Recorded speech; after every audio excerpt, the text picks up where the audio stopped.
Salut à tous, on se retrouve aujourd'hui pour un nouvel épisode de Lego Passion. Aujourd'hui dans Lego Passion, on va parler des boîtes 75 131 Resistance Trooper Battle Pack et de la boîte 75 132 First Order Battle Pack.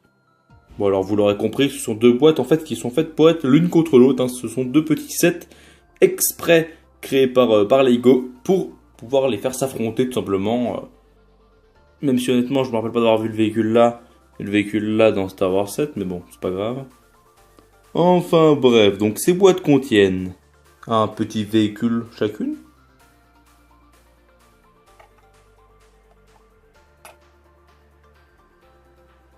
Un technicien, un officier du premier ordre et deux Stormtroopers du premier ordre pour la boîte numéro 75 132 First Order Battle Pack. Vous avez le contenu sous les yeux avec le petit véhicule bien sûr. Et bien évidemment les 4 petits personnages avec leurs 4 blasters.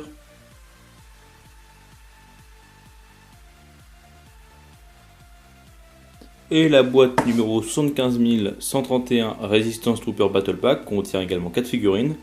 Donc un officier de la Résistance et 3 petits soldats de la Résistance. Ainsi qu'évidemment un petit véhicule, une espèce de Jeep automitrailleuse. On peut bien évidemment retirer le casque des figurines. Même si le casque est similaire, les visages des rebelles n'est pas similaire, donc c'est plutôt bien, je trouve. Bon, le visage des Stormtroopers c'est le même.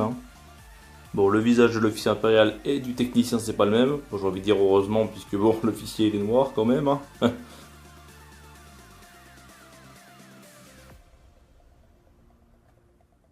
Encore une fois, au niveau du décor des figurines, je trouve que c'est vraiment bueno. Lego ont fait de beaux progrès comparé à ce qu'il y avait il y a quelques années. Elles sont vraiment belles ces figurines, il n'y a rien à redire, donc c'est plutôt cool.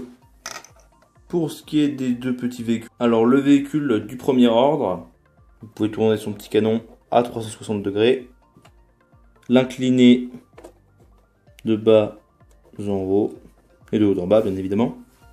Et vous avez les petits compartiments présents juste ici, avec des petits lasers là et un petit poste de commande juste ici.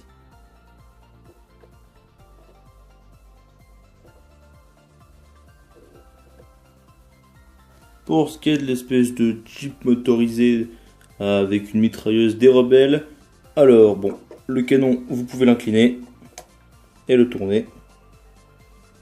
Je suis obligé de le tenir parce que sinon ça va se barrer. Et on a de super belles glisseurs pour pouvoir glisser, c'est génial, il n'y a rien à dire. Mais franchement le visuel je trouve que c'est plutôt beau. Il y a du beau taf sur ces deux petits véhicules. Voilà, il n'y a pas grand chose à redire. Après c'est des petits véhicules comme ça mais c'est toujours sympa. Petit détail, je trouve que les blasters c'est vraiment cool avec les petites boules bleues, petites boules rouges. Ça rend vraiment plus réaliste les combats, enfin je trouve, et les maquettes également. Et petit détail sur la Jeep des rebelles. Bon, alors la petite manette là que vous voyez juste ici, sous mon doigt, que le rebelle essaie de tenir dans sa main, c'est pas pratique du tout pour la mettre dans la main. Elle se décroche tout le temps, c'est assez chiant. C'est compliqué à manier, donc bon voilà, risquez-vous-y si vous voulez, mais c'est compliqué. Je trouve que c'est pas ouf comme technique.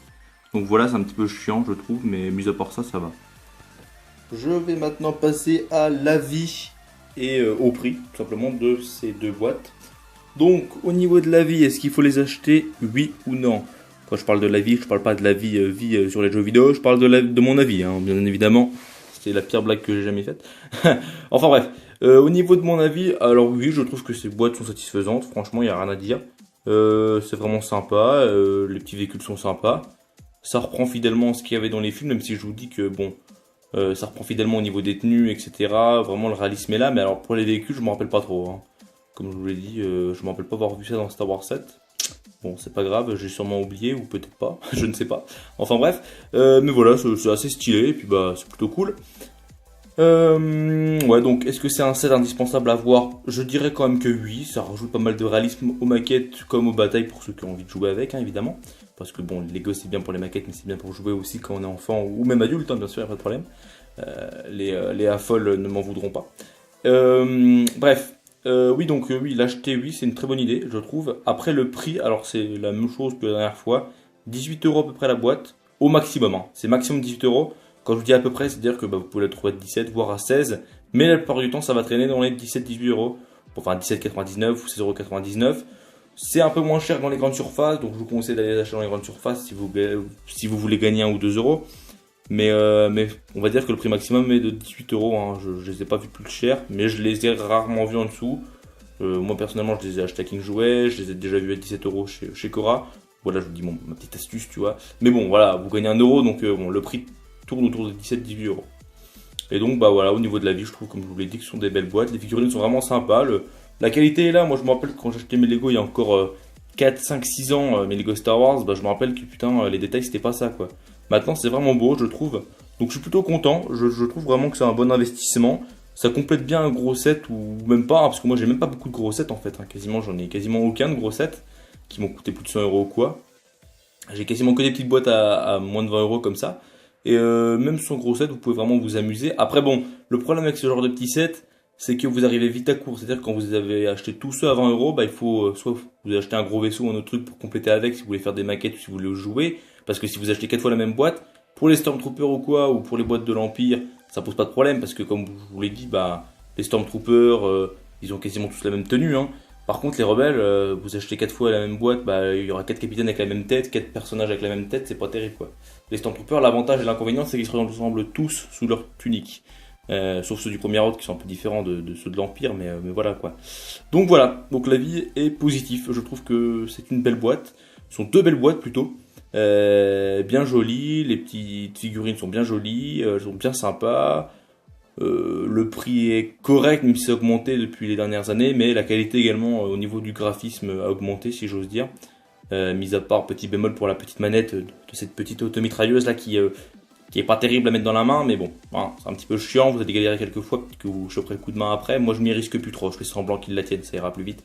Enfin voilà, j'espère que cette vidéo vous aura plu. J'ai eu moins de temps pour la tourner parce que j'ai pas tellement de temps pour tourner des vidéos, donc j'espère que ça vous semblera pas trop à l'arrache.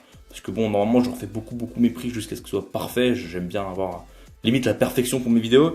Mais là, j'avais pas tellement le temps de refaire 50 fois les prises. Donc, il y aura peut-être 2-3, je sais pas, 2-3 bugs. Peut-être que j'aurais parlé un peu trop vite ou quoi. Peut-être que ce sera allé un peu trop vite comparé à la dernière. Mais j'aurais fait de mon mieux pour celle-là. En espérant que la vidéo vous ait plu. Et que, bah, voilà, vous fonciez les acheter si ça vous intéresse. Si ça vous intéresse pas, n'y allez pas, il n'y a pas de problème. Je vous donne mon avis tout simplement. Donc voilà, j'espère que ça vous aura plu. La prochaine fois, il y aura un nouveau décor parce que là, le décor blanc, on en a marre. Ne vous inquiétez pas, ça sera dans ma chambre avec un beau décor Lego, etc. que je vous construirai exprès pour les vidéos. Petite annonce également pour ceux qui viendront s'abonner à la chaîne. Maintenant, on va tourner sur 2 séries, Lego Passion et Star Wars Passion. Ce sera sûrement les 2 séries qui vont tourner tout le temps. Il y aura des épisodes d'autres choses de temps en temps comme du One Piece ou voilà des séries qui m'intéressent ou ce genre de choses. Mais on va surtout tourner entre du Lego Passion et du Star Wars Passion. Et donc voilà, il y aura pas mal d'épisodes là-dessus, donc n'hésitez pas à vous abonner si ça vous plaît. Et puis moi je vous dis à la prochaine pour une prochaine vidéo. Allez, bye les gens, et jouez au Lego.